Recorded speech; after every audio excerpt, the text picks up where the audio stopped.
Corded Books presents Die, Respawn, Repeat by Silver Linings. Narrated by Austin Rising. Chapter 1.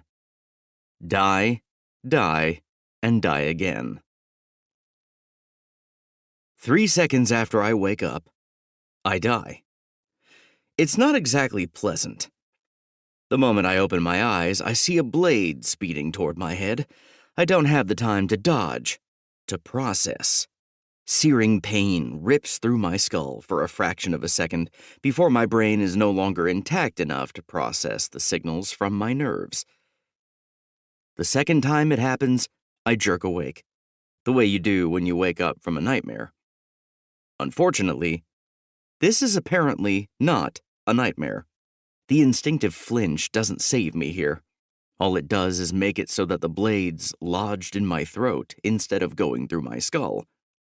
One powerful jerk later, I glimpse the sight of my own severed neck.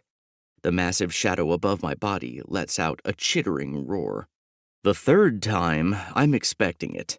Fool me once and all that. The moment consciousness hits me, the moment I feel the cool breeze on my skin again, the dirt beneath my back, and the mossy smell in the air that tells me this is very much not a dream, I throw myself to the side. I hear a skittering cry of confusion and anger, and I snap my head up to see the thing that's been killing me again and again. It's a monster, a bear-sized mantis thing with a few too many limbs. An insect magnified into horrifyingly large proportions that let me see every grotesque detail. There are tiny hairs embedded in its carapace, veins that somehow connect two of its arms to long metallic scythes. And one of its eyes is gouged out. There's a cracked mess of carapace and flesh where it should be, and the feeling of revulsion at the sight vanishes when the monster lets out another screech. It's tugging frustratedly on one of its limbs, which is stuck firmly in the ground. You know, from when it tried to stab me. Right, life or death situation. I've already died twice, and I have no desire to die a third time. There's some text hovering in my peripheral vision that's starting to really annoy me, but I don't exactly have time to read, so I run. What else am I supposed to do? It's a giant mantis monster. I'm not equipped to fight it. It occurs to me, as the vegetation speeds past and I stumble my way around cactus-like plants with thorns nearly as long as my fingers, that I don't even know where I am. I don't recognize anything around me. And even the sky is a distinct shade of purple that paints the horizon with shades of unfamiliarity. It also occurs to me that my clothes are unfamiliar. They're certainly not what I fell asleep with, but they do look like they've been repurposed out of various things in my bedroom.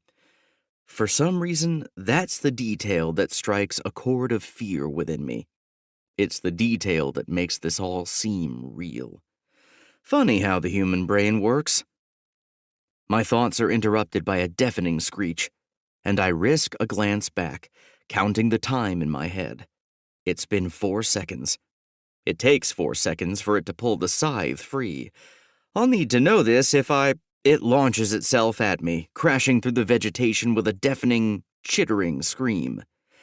I'm not even given the dignity of a death by blade this time. The sheer speed with which it rams into me is enough for it to kill me. The 4th time, I change things around, because I'm not particularly inclined to keep dying. I need a way to beat this thing, and then assess what's going on.